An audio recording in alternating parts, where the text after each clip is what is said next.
Welcome to Fly Nubian Money, where we help you master your mindset and maximize your money.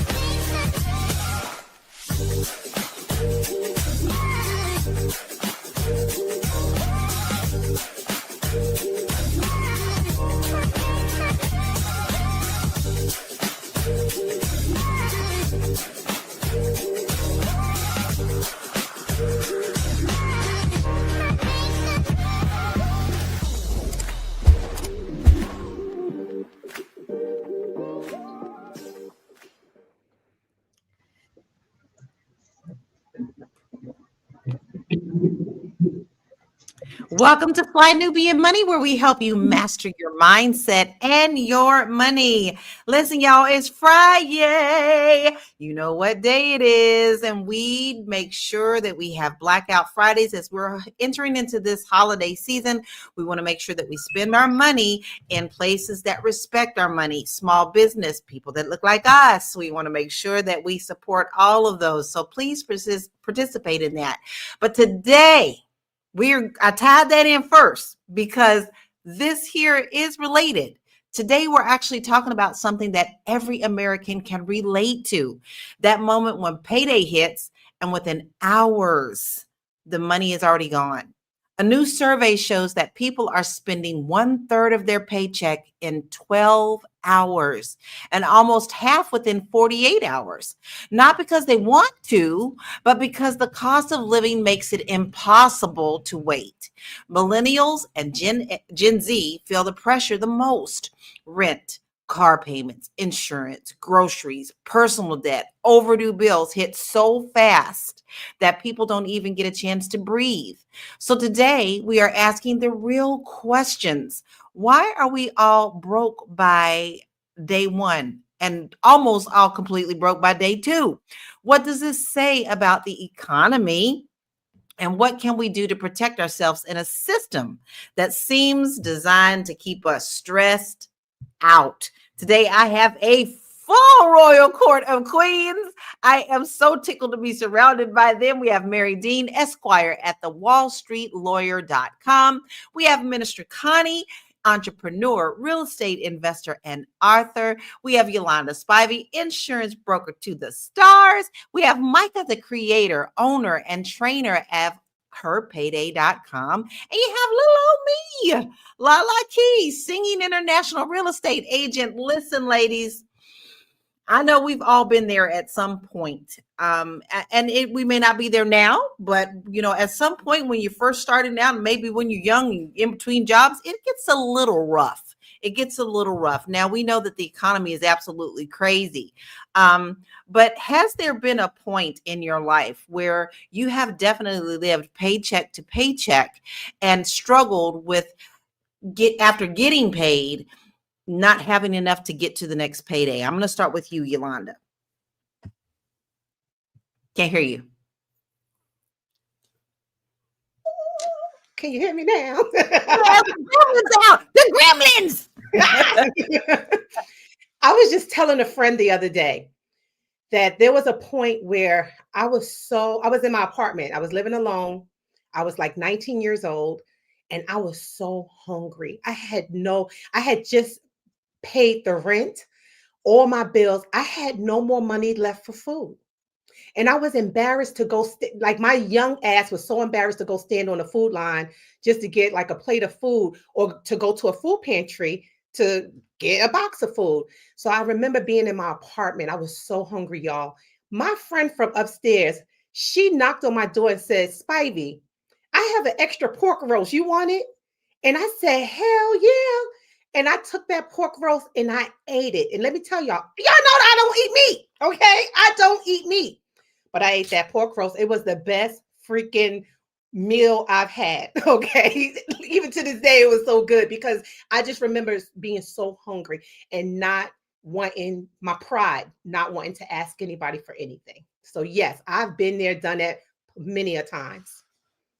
It's interesting that you say that because, when you're at that point, no matter what it is, if something you say you would never eat, if you are hungry, you will eat it. Now, when my husband and I first started out, he was coming straight out of Howard University. We both were struggling, getting into jobs and getting settled. Baby, there were many days we split a package of ramen and noodles and was happy about it. Of course, God provided. He always provides. And, I was happy to sometimes we even thought it was a treat to split a McDonald's hamburger at one time. So this is not something that's uncommon. However, I do believe we are seeing more and more of it, especially since we have an administration that doesn't care if you eat or not. So, Minister Connie, has there ever been a point in your life where you have struggled with food, paycheck to paycheck, just barely making it? Yes, Okay. so many times. Um, it's unbelievable how a point in your life that you go hungry. I remember just like my queen just said, got paid my rent and only had $50 left over after I paid my bills. But, I learned a better system now. So, yeah, much better system. Yeah. And it's rough when you go to bed hungry, wake up hungry, and then have to go to work and act like everything is okay. It's not good. Mhm, mhm. Mhm. It's appearances that can also be very harming. We know that. I know that from living in LA. You have a lot of people pull up in all these big rented cars, and you pull up to their home. You would think that they own that home, and literally there was 12 people living in that home. So, appearances can be very deceiving with people. Micah, have you ever been in that situation? In my adult life, I absolutely have. Typically what happens is that when you start renting an apartment, the landlord is supposed to check that the monthly rent is only one third of your income. But if you stay in it for so long and your income doesn't change, but the rent continues to increase and increase and increase, and so do your other expenses, it can definitely dip into your normal livelihood. So yes. Yes, it can. And, whew, all right, my Mary, Mary Sunshine. Mary, Mary Sunshine, have you ever been in that position before? Well, it everybody to me goes through up and down. I hate this question, okay? You already know I hate this question because everybody has, and I'm not above having to struggle. And I remember I was homeless at one point.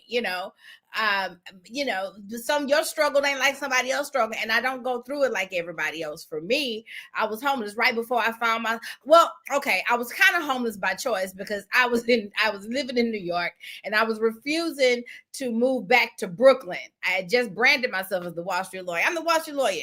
He ain't bring me all this way to take me back, so I didn't want to go back to Brooklyn. But my spot in the financial district would not renew my lease at the time. And so I was just looking, I was like, well, I just throw all my stuff in storage because I didn't know where else to go until I figured it out. And so, I'm looking around, and then literally, I crashed on the couch for about a month, and then I found my apartment on Wall Street, and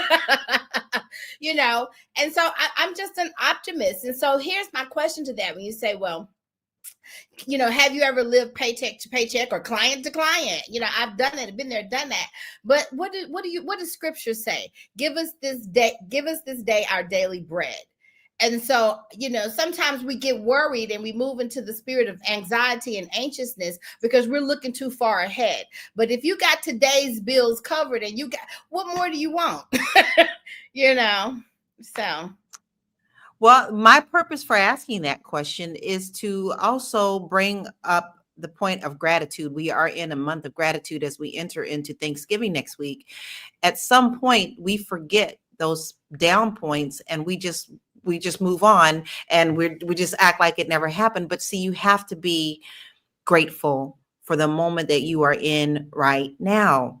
You might have been hungry last month, but today you're being fed. So as we enter into that gratitude, I think that this topic that we're talking about today is something that we do have to focus on as well as acknowledge the problem that is out there. I would love to hear some of our families' opinions and what some of your stories are. Have you ever struggled Are you struggling now? Are you finding this economy is pretty hard to get through? And actually share some things in the comments that you are doing to help you get over some of this hardness that's going on right now. We're going to watch a video and then we'll be right back.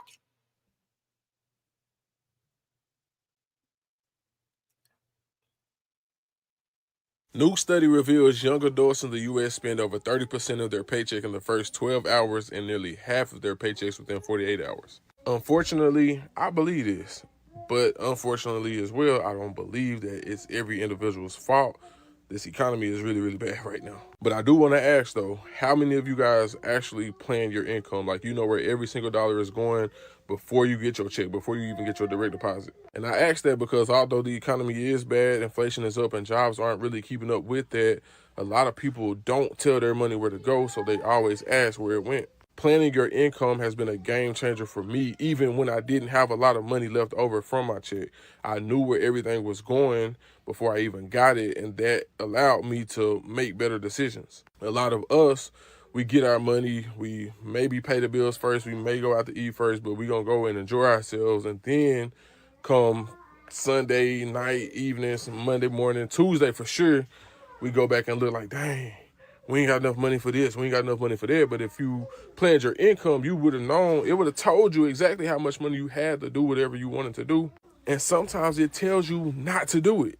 If you only got $147 till you get paid again, you should have went outside this weekend and spent $50 at X, Y, and Z. And so I don't believe this study is due to people being irresponsible, but I do want to encourage people to start planning their income, seeing where your money is actually going, telling it where to go so you don't have to ask where it went, and just kind of be more in control and be more in the know and not be caught by surprise when you ended up shorter than, what you expected. I can't disagree with him. I mean, I think it's really, really important for us to understand where our money is going and have a written plan with that. It's different than just having it in your head. You really need to put pen to paper sometimes so that you can see what's important and what needs to be paid first so that you can really get a handle on what's coming in and what's going out. I'm speaking from experience, especially when it comes into real estate. People don't realize just how much that weekly, daily, sometimes twice a day Starbucks bill is compared to what is going, as much as going out. Those Starbucks drinks anywhere from $5 to $10, depending on what you are actually bringing in. That could be pretty expensive. But Yolanda, do you really feel that money feels like it's disappearing faster than it used to? I mean, I'm 55. I feel like my dollar stretched a little bit longer than now. Yeah, and me being 49, my dollar stretched a lot longer back in 1996 than it does today. I remember my rent was only like $600 at one point. In today's rent, it's like triple, double, quadruple that. But I wanted to say something. There's a lot of factors in this. Corporations are so freaking greedy right now.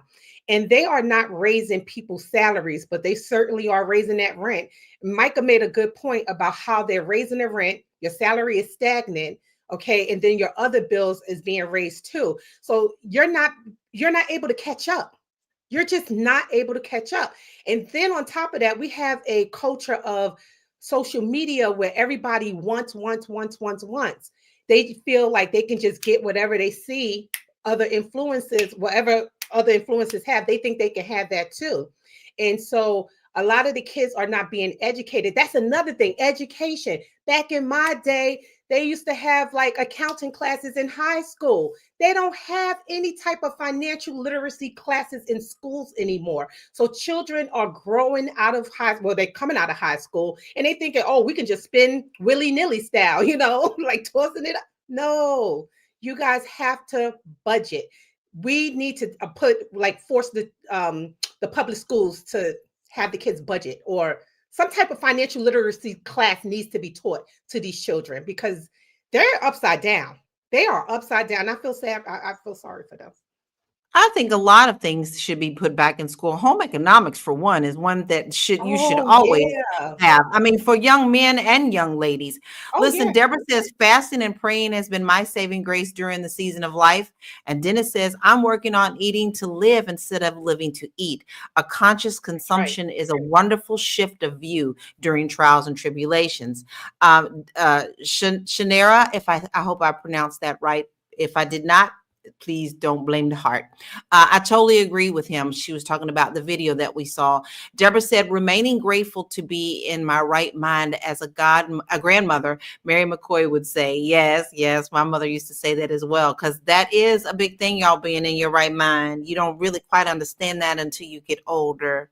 But that is such a blessing in itself. Deborah says, with the internet, you can make everything at home. And then Deborah also says our elected officials are horrible as well.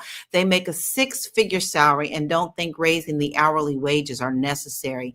And Armando says, mic drop. I'm with him on that. We're going to take a quick break and we'll get back into this conversation. It's a good show right here. But I'm biased. If you are just tuning in, you are watching Fly Nubian Money, where we help you master your mindset and maximize your money. My name is Tiara Williams. I'm also known as Miss Black Hollywood, and I'm the proud producer of this show because it is lit. If you want to receive notifications for when we go live Monday through Friday, 1 to 2 p.m. Eastern Standard Time. All you have to do is text the word Queens to 87948. That's Queens to 87948. That's QUEENS to 87948.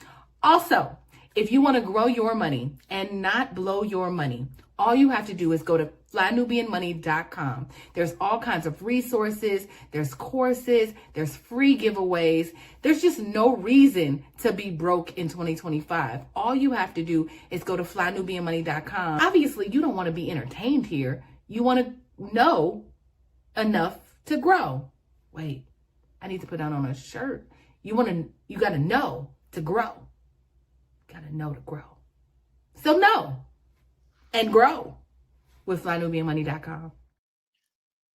No. People are like, oh my God, the tariffs. We're destroying our planet literally because we have too much shit. Just because it exists doesn't mean we need to buy it. It's not even about the tariffs. You don't need 16 water bottles of the same size in multiple colors. Left pocket full of pink fizzies, right pocket got blues in it. We don't need that. This is the universe's way of saying, y'all got too much shit. Stop buying so many damn things.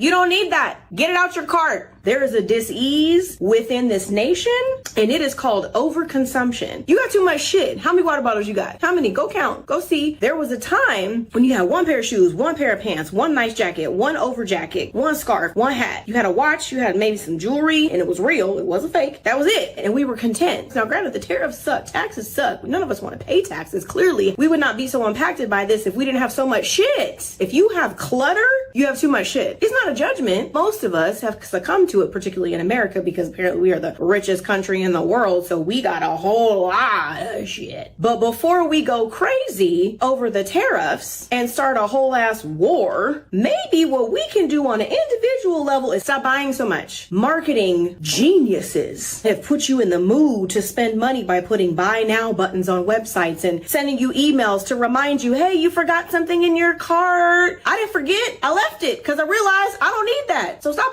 bothering me. The ads that are everywhere in between the show, after the movie, before the movie. We have been programmed to consume and to buy things that we do not need. Put it back. Put it down. No, you already have one of those. It works just fine. No, I don't care if there's a new one that came out. You don't need it. If there was a fire, a natural disaster, or the aliens were coming, what are you taking with you? Are you taking the 11.5 water bottles that you have? Or are you taking the pictures from your child's first birthday? Are you taking the 63 pairs of leggings that you have? Or are you taking the diamond ring that you inherited from your grandmother? We're gonna have to spend money on the things that we're buying that we really don't need in the first place. We don't need them in the first place. It's time for us to really check in and slow down and say, whoa, whoa, whoa, whoa, whoa, whoa, whoa, whoa, whoa. Do I really need this? Or do I just want it? I need it. Okay, I'm just playing. I don't know why my button's not working. But you're right, Yolanda. that we're programmed that way. Okay. Like now, even when you're scrolling on Facebook, Instagram, YouTube, and any of the platforms, they literally stop you and say ad break. And then they continue to do that. You only get to look at 2 or 3 posts before you're into another ad. You are the target. But Minister Connie, I want to know, because she's talking about this consumerism and we're talking about millennials and Gen Z struggling. Do you think this is a part of this extra consumerism that we're doing is why they're struggling more? And let's really be honest about it. Yes, I think we're spending a whole lot. And I just said that to myself. I got so much stuff. I need to give some clothes away, shoes. It's sad, but I'm about 500 pairs of shoes, you know, and sometimes I forget the shoes that I have and go and buy another pair exactly like them. So it is bad because we we buy too much.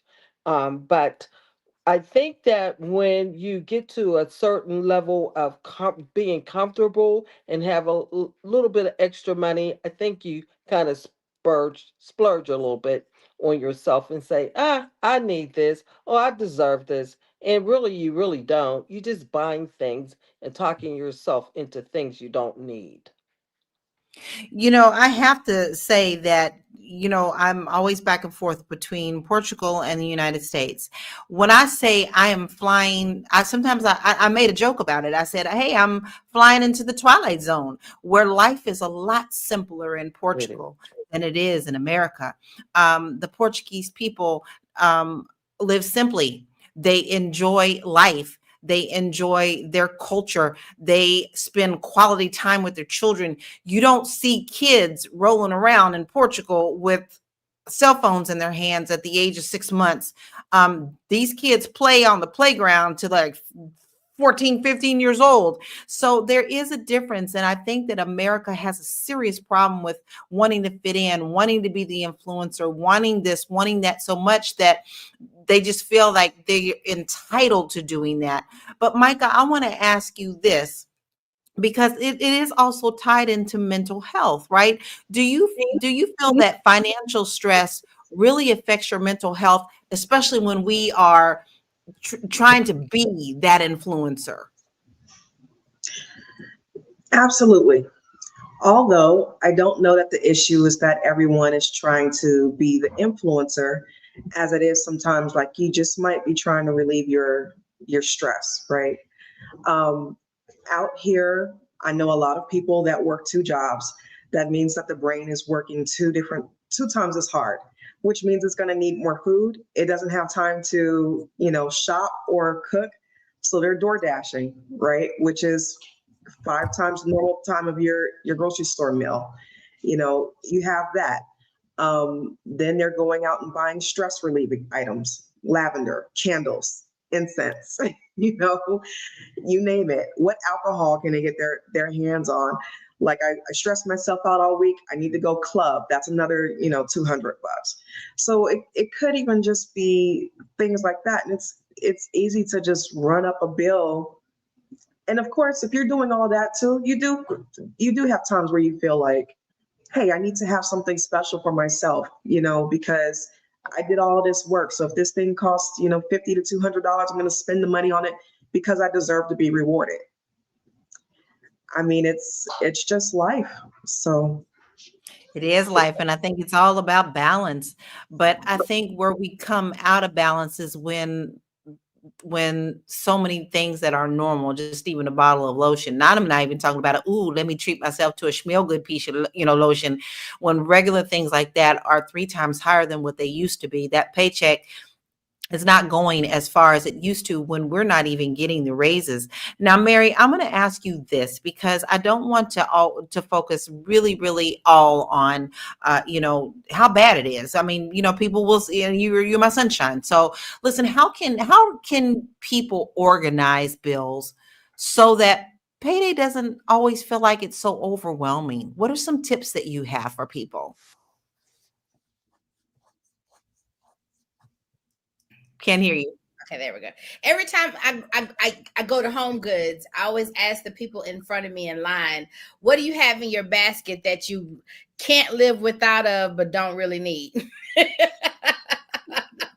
What is That's it a good question. that you can't live without of? This is where you come to get stuff that you just can't live without, but you know you don't need it, you know? And so I think that as I've matured, I've learned balance, right? I put myself on a budget when I want to go to my favorite store and get my little clothes and like to go shopping. I like to dress myself up and make myself look pretty and dainty because I have to be strong everywhere else. So, you know, but I had to put myself on a budget. You don't went here, you done spent this money. Don't you come back in the store in the next 3 months. That should take you through the next cycle. That should take you, these what you got in your closet should mix and match and take you to the next season. You don't need nothing else. And so I think it's been doing that. I try to think about what shoes I have at home before while I'm looking for shoes in the store, because you will buy the same stuff over and over and over again.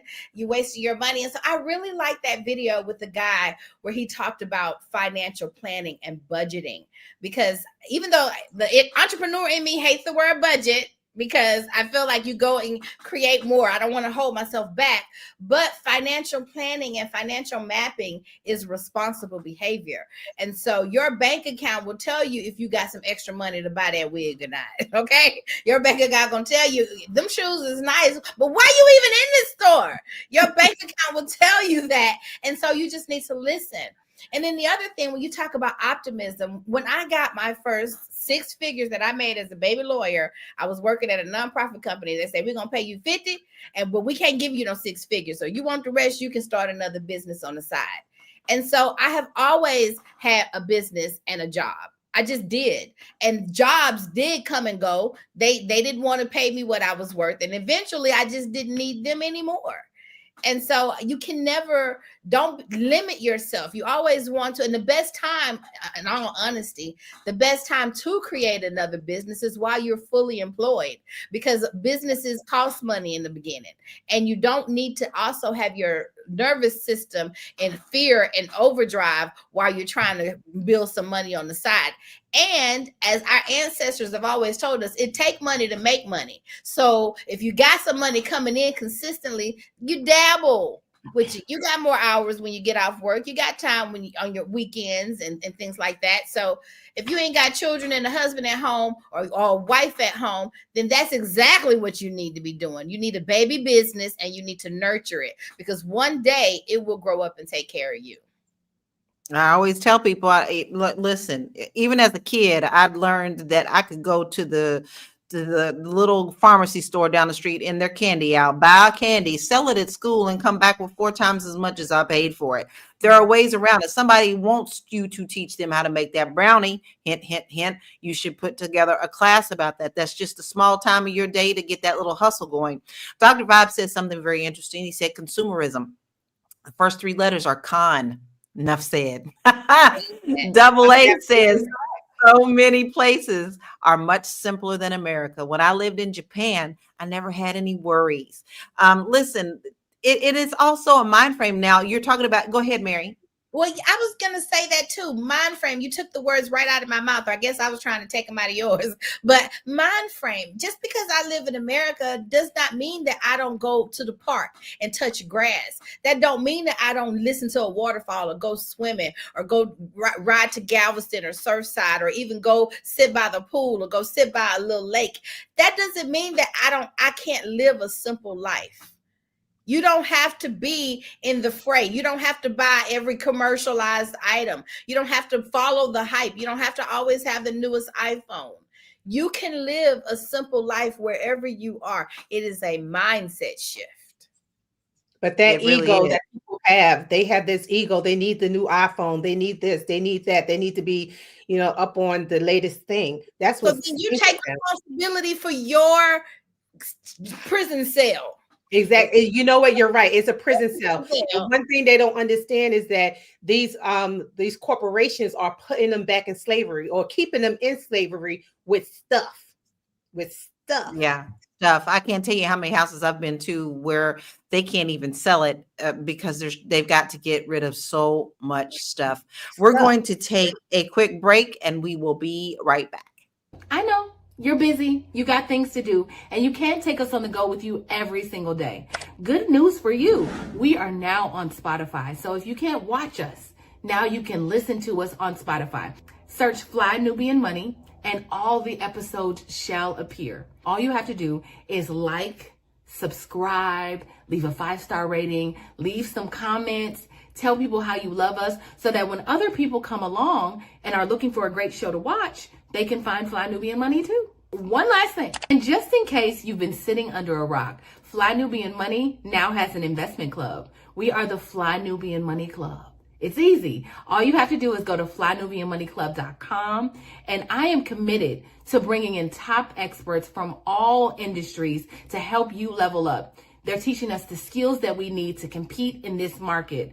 We often say that nobody is coming to save us, not the government, but guess what? We're coming to save us. I'm coming to save you with the Fly Nubian Money Club. So listen, all you have to do again is go to flynubianmoneyclub.com. We have a 30-day free trial set up just for you, just for those people that are struggling. Even if you ain't struggling, you ain't got to struggle. I'm coming. Okay, let me stop playing. I'll see you soon.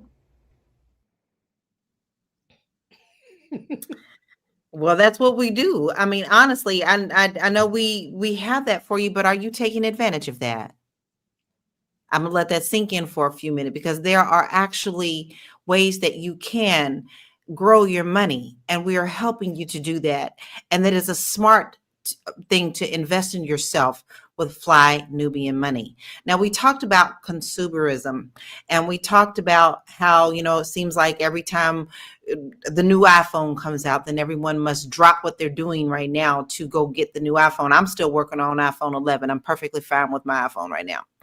But Yolanda, do you feel like this is one of the reasons that young adults, the Gen Z, are struggling because they're putting their priorities in the wrong place? Yes and no. So for some of them, yes, they are putting their priorities in the wrong place. But then again, no, I just really think that it's just corporate greed. Okay. Corporations are building a prison for these young people. They want them to be so they want their frequency so down that they don't think about anything else but paying bills. And that's sad. There was a time when I was younger where I was able to pay bills on $5.05 an hour. And I was able to still go to a movie. A freaking movie ticket these days is like $30 for one ticket. That's freaking insane. They are making it where people just can't enjoy life, enjoy the pleasures of life. So yes and no. Yes and no. It's a double-edged sword. Yes and no. So It is a double-edged sword. But I'm gonna ask you next, Minister Connie. With this double-edged sword, we know that things are going up in price. We already know this. However, people are not getting paid more. So how much of this is also the responsibility of these corporations and these jobs not paying people? When we actually had a president that came on the TV the other day and told McDonald's not to raise their minimum wages. This is a conflict of interest in the cost of living. So, do you think that corporations need to have more responsibility on paying people properly? Well, I would say the bigger corporations, yes. I have a company. Well, yeah, and the thing is, in Pennsylvania, our minimum wage is 7.25. So, and some of the McDonald's are paying 15, $16. And the thing is that most of our income comes from Medicaid. And yeah, we're not working with a whole lot of money. I do miracles with the money that I get in every month. I'm telling you, doing FICA, unemployment, workers' comp, what else? Just on and on and on. Taxes, those quarterly taxes kicks my butt every quarter, and it's hard. But the thing is that um, every month I sit down, I make a budget for my business and myself. Even though we make quite a bit of money on paper, but when you go to pay those bills and all the things that you do, I end up in the red every year. every year I'm in the red because all these things that is happening. In Pennsylvania, we are a state of nonprofits, and most of the companies here are the burdens on them smaller companies. And the bigger companies have lawyers to know how to write off tax exempt things. So it's really, it gets really hard. But in my book, Lord, I Hear You, there is a system that I learned many years ago, and it has helped me. First, I tithe, I sow, I save, and I spend. My spending is paying my mortgage, my utilities, and all those other things. But I do pay myself before anybody gets paid. I put something away. I try to do 10% most of the time, 20 or 30. It all depends on that month. But yes, I still do pay myself first before anybody else get paid. I think that's smart advice. It really is. We do have some stats.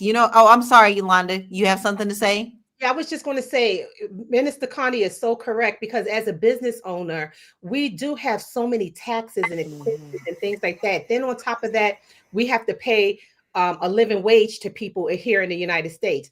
That is really tough. That, I just want to say, that is really tough. You are spent, and normally at the end of the year, you are in the red. That's it. That's And here it. we are at the end of the year. And then at the end of the year, we also have all of the holidays that we have blown into a lot of consumerism as well. Listen, the average American spends over 1/3 of their paycheck in the first 12 hours. 12. 48% of their paycheck is gone within 2 days, 48 hours. Only 28% save money immediately after being paid. And most early spending is on essentials like your groceries, your rent, utilities, and overdue bills. That says a lot. Micah, listen, I'm going to hit you because you know what? You've got Her Payday, right? That's the name of your company. So what helps you feel more in control on your paydays? We understand that you are a business owner, but you still have to structure payments. So what helps you feel a little more in control of your paydays? Yeah, honestly, for me, it's mindset. And this is the thing that I constantly talk to everyone about. Okay. You're going to have to make a couple of decisions. Because I've made these same decisions. One, if you're looking around you and you notice that what's going on is a scam for your life on every front, you literally have to wake up and decide that you are not going to be scammed anymore. Look at the scams that you are participating in regularly. Make those hard decisions. If you are realizing like, hey, I'm a victim of some of these situations, you're going to have to wake up and make the decision that you are no longer going to be a victim, right? You're going to probably have to do some super uncomfortable things. I remember when I was younger and I lived in LA, I had some family from Louisiana travel over and just kind of check on us and whatnot. We hadn't seen them in decades. And typically it was the normal thing for everyone to complain about the rising costs back then of gas, rent, eggs, milk. So I sat around in the family house and I complained about it too. And I remember my relatives looked at me and they said, you know what? When costs go up, we go up too. I never saw those people again, and they were my cousins, but I never forgot that. And when things go up, you do not sit around and complain about the fact that it is going up. You do something about it. I know that I have to leave these answers short, so I'm not going to leave a TED talk today. But if we come back around to this topic, I mean, that's just what it comes down to. Like, you cannot make excuses. You have to change your mind, and you have to change your strategy for yourself, because nobody's coming to save you. No, and there's so many resources out there. So many ways to do that as well. There's so many free resources that are out there just to help you to get on your feet. You just have to seek within yourself which one fits you, and which one that you would enjoy, because there's money in things that you enjoy. Listen, let me tell you something. When I was going through a rough time in Denver, Colorado, and I was in between, before I got in real estate, I was in between, did I want to go back to the 9 to 5 or did I want to go into real estate? What I did is I took my joy of singing. I created an hour worth of video of songs from the 40s, 50s, 60s. I took myself straight to the nursing homes and I sang those songs to those who enjoyed those. Not only did I earn a little money, I also spread the joy and love to the people who felt like nobody comes to see me, nobody listens to my life. And they would wheel them in with their heads down, just not even together. By the end of that set, they was tapping their feet, telling stories, and had a really good time. So you can tap into what you love to earn some money, and there is nothing wrong with that. Mary, so how can we create financial routines that reduce stress? Because along with money problems, you have stress. Oh, I love this question. And I love the routine. I love the word routine. Why do I love this word routine? Because I hate the word routine. So I love the word routine. Okay. Because because it's when you think about it's discipline. There's the magic. There's no real magic out there and have abracadabra, but it is. But the real magic is in your discipline, and it's what you discipline from your mind to your body to your output. Everything is going to boil down to discipline. And so one of the things when you talk about first things first, like when I wrote my book, I broke it up in 3 parts. And the first third of the book is about the laws of the universe, right? The law of attraction, the law of give and take, the law of giving and receiving, the law of karma, the laws that are immutable, like the law of gravity. So when you know that the law of attraction talks about energy, and in order to manifest you have to be in that vibration. So a routine that I actually have is I go on YouTube. I take this little phone that got me hypnotized. If I'm gonna be in the cell we gonna be in is gonna be bringing me some money. And so I like to listen to YouTube meditations. Abraham and Esther Hicks does these rampages that when you listen to them and you stream that energy, all of a sudden hope starts filling in my heart and ideas start running through my brain. And so I found that just listening to someone stream, everything is coming, money is coming, I am beautiful, I am successful, things are, I try to listen to that so that I can hypnotize my mind to see the opportunities, to see the blessings, to relax. Because the truth is, if God is providing the way for me, I have to be in the energy of the blessing received.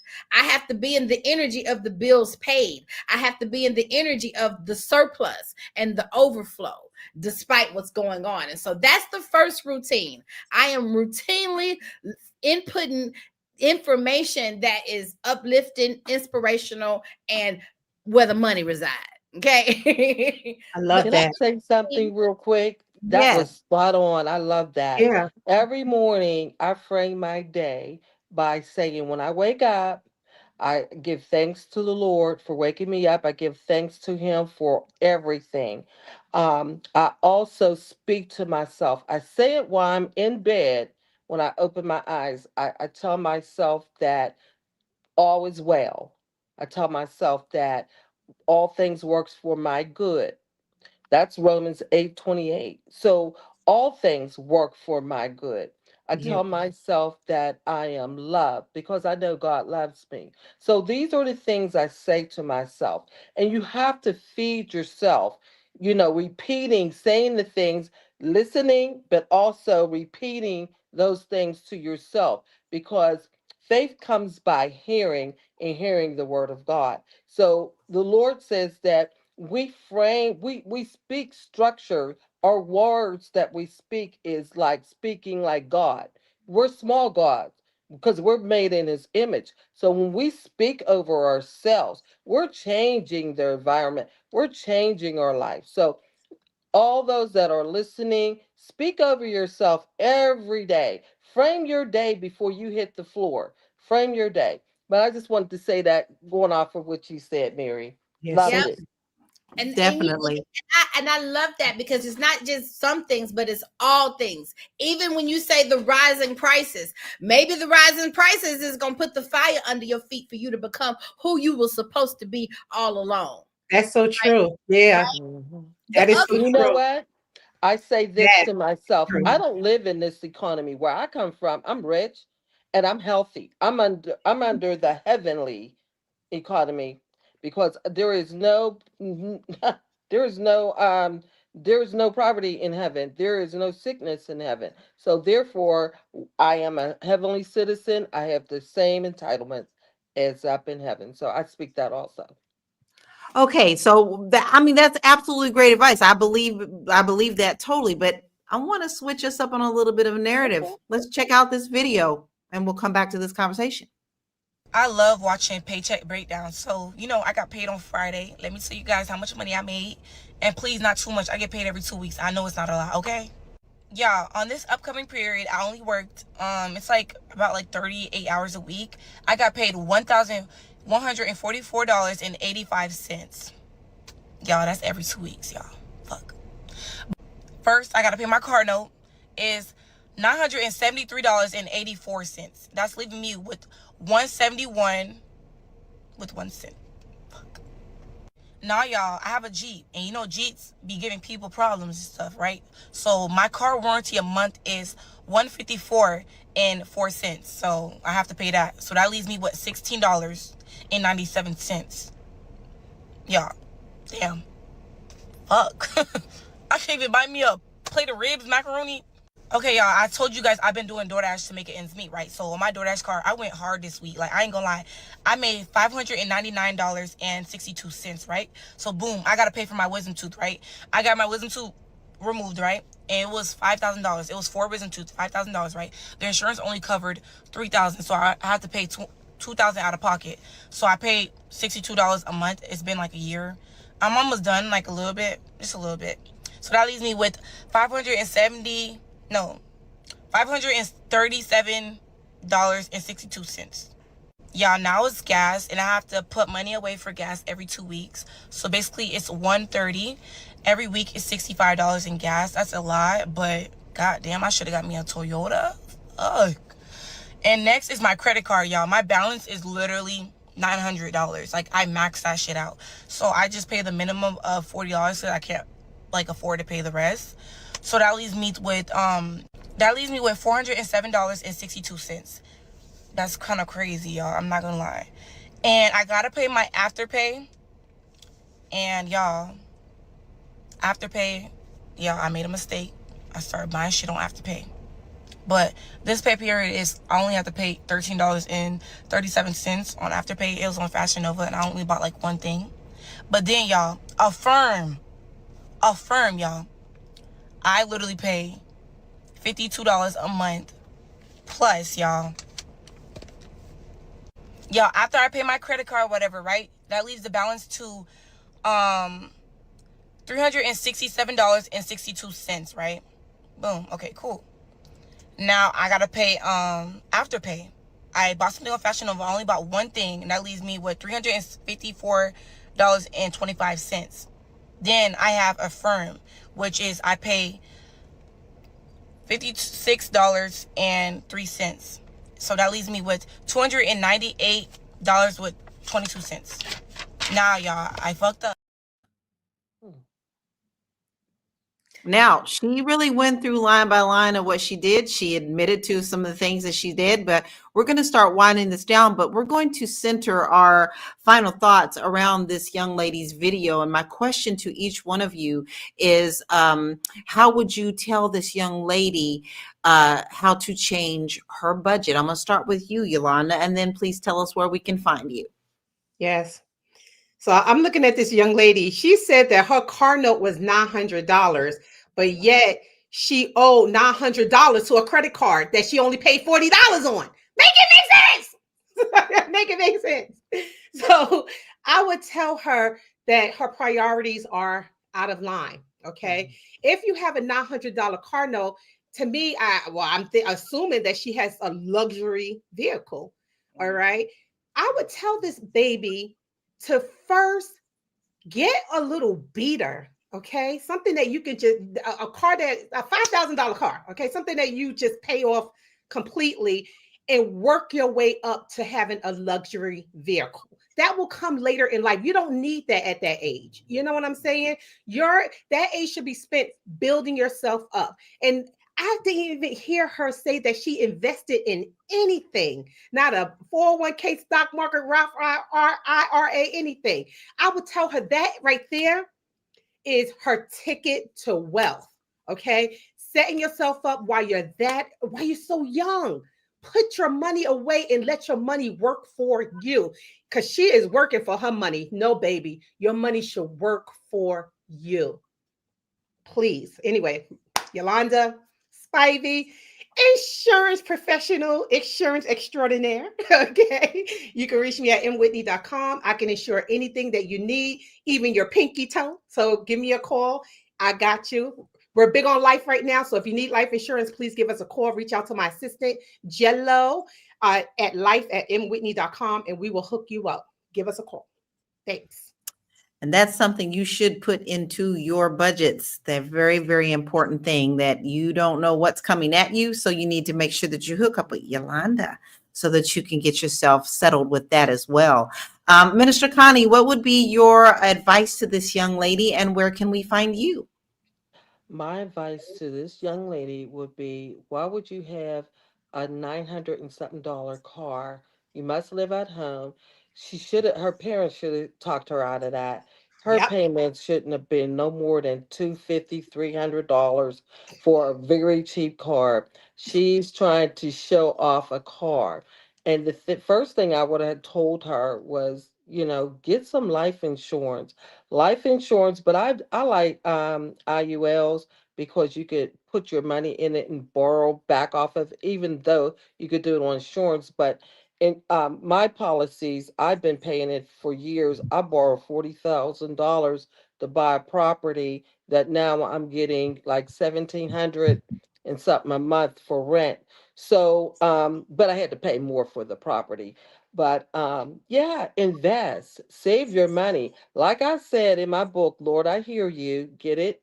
It also have a journal on it with it. You should definitely pay yourself. But like I said, tithe, sow, save, and then spend. And the spending is your bills, all your bills, no matter what they are. So, and also for those that about life insurance, I know I'm talking about somebody else's product, but it's okay. I really love insurance because it really helps. E- A lot of people don't have insurance. You could buy term, and so that you can have something to cover you in case something happens. So I just love insurance, but I invest in insurance. I pay quite a bit into my policies so that I could borrow anytime I need money. So that's another great way of saving. I would tell her not to spend all her money. Learn how to get some books, spend money on some books for education, to learn Mhm. how to invest, learn how just grab everything. That's how I learned. I grabbed everything on finance, real estate, and that's how I started learning. And the more I learned, the more I wanted to learn. So I The have a whole education library. part, the Yeah, I have a education whole part. library on investments, savings, all that. Automatic payments to yourself. I have money that automatically go into my accounts. You don't even have to touch it. Do things like that. But you can find me at ConnieSpearman.com. Make sure that you reach out to Connie, because Minister Connie got a lot of things for you, and her book is good, and she has Yeah. a lot of good tips for you there as well, life tips, and that's what we need. Hmm. Micah, I'm sorry to keep us kind of short, but if you can kind of keep us at around 45 seconds on what your advice would be, and to also where we can find you, I would appreciate that. Can't hear you. Absolutely. So her car is her largest liability right now. She needs to turn it into an asset. So she is using it to do the wrong thing, which is DoorDash. She needs to be seeing who she can take that car to get wrapped so she could get paid for advertising it, right? She needs to see if she can rent it on Turo so she could get paid for that. She needs to see if that car can be in movies because people will pay her to use it for the day. So she's too beautiful and too smart to be stuck like that. She just needs to think better. I love Also, that. lastly, you can find me at www.herpayday.com, where you can learn AI for marketing, digital marketing, and also product development. Baby, I'm a student. All right. So you need to make sure that you go and check out Micah because listen, you worried about your money, but baby, there are ways to grow your money and she's got plenty in that school. So please make sure you do that. Mary, may I please have what your advice would be to this young lady and where we can find you briefly, please? Well, we all can agree that she don't need to be paying $973 for a car, so that's to be made. But she seems like a young girl, so I would say she should invest her spare time, not necessarily in DoorDash because that's just another job, and so she's still trading. I don't like that for her, but I think if she created either a real business that she could really be invested in, when she was selling some original product or a service, or going to get the knowledge and education so she can sell service at a high level, which is what I did, right? I'm an attorney. I get to bill at, my hourly rate, so which affords me a nice lifestyle and ability to create a business and help other people create their own businesses, which is what I do at thewallstreetlawyer.com. You can find me online at The Wall Street Lawyer on social media. You can also support my mission and my movement, blackwallstreet.com. Because, Black wealth is critical to Black power. It definitely is. Please make sure that you go and pick up all of that she's putting down because, listen, we have all great advice for you. You got to start somewhere. Sometimes you need to understand that your eyes may be a little bit bigger than your wallet and you need to learn to put that in place. So my advice to this young lady would be your priorities in your bills are actually upside down. You do not need that $900 car. There are many other cute little cars that you could tootle around town in. If that car is not bringing you in any money, it's definitely draining your wallet. Not only is that car draining you for the insurance that you pay and the gas that you pay, that is much more than $900 a month. Your priorities need to be put into place. And that's easy to do when you have a wonderful budget, which I have. I have a beautiful budget thing. And I'm very proud that I put it together. You can get it for free on my website at laurakey.net. It will help you walk through what your income is coming in and what debt is going out. We'll also give you tips on how to budget better for your life so that these things that we've been talking about today will not be so much of a stressor for you. So listen, I want to take the time to say thank you to all the family who is here today. I don't really have a lot of time to mention everyone, but just know that we know who you are because you're here every day. And we appreciate you so very much for being a part of this family. We love you and we always wish you the best. But at the end of the day, most people are not bad with money. The math is simply not mathing anymore. Expenses have gone up. Wages have not. And people are carrying financial stress that previous generations didn't really face. But information, community, and strategy really matter. So when we understand the system, we can outsmart it. We can support one another. We can rise together. And this is why we're doing Blackout Fridays. Go find you someone in your community who's raising their business, right? Thank you to our powerful panel for being here today in another honest and much needed conversation. We will see you Monday at 1 p.m. Eastern Standard Time, Monday through Friday. You guys be blessed and have a beautiful weekend. Peace out. Peace. Money